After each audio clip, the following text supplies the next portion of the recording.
আমাদের আয়োজনটি সিজন 2 আমরা হচ্ছে গত বছর করেছি। আমরা এই বছর করার মেন উদ্দেশ্য হচ্ছে পশুনিষ্ঠতা বন্ধ করার জন্য। আর আমাদের এই প্রোগ্রামে আসার যারা আসতেছে তারা এখান থেকে শিখতেছে, জানতেছেন আর যে বাচ্চাগুলো আসতেছে তারা হচ্ছে মোবাইল, ফ্রি ফায়ার যে গেমস আসক্তি থেকে বেরিয়ে আসতেছে। এটার জন্য হচ্ছে এই মেলা আয়োজনটা করা। এখান থেকে আসলে তারা জানতে পারবে বিড়ালও একটা মায়ার জিনিস বা পোষা প্রাণী। আর আমার আয়োজনের আচ্ছা এরপর হচ্ছে আমার ভাইয়া এটাই বলি উদ্দেশ্যটা বলি আর কি।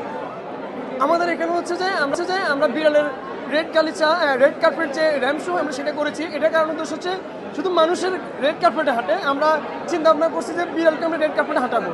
আর মানুষ তো অনেক প্যাশন সচেতন, আমরা হচ্ছে যে বিড়ালকে প্যাশনের আওতায় এনেছি, যেমন খুশি তেমন সাজ। আপনারা দেখেছেন আমাদের কিছু বিড়াল সাজগোজ করে আসছে, কেউ জেন্টলম্যান, কেউ নবাব, কেউ হচ্ছে জরিনা বললেও চলবে, রাজরানী। বিড়ালগুলো এইভাবে সাজিয়ে আসছে আর কি।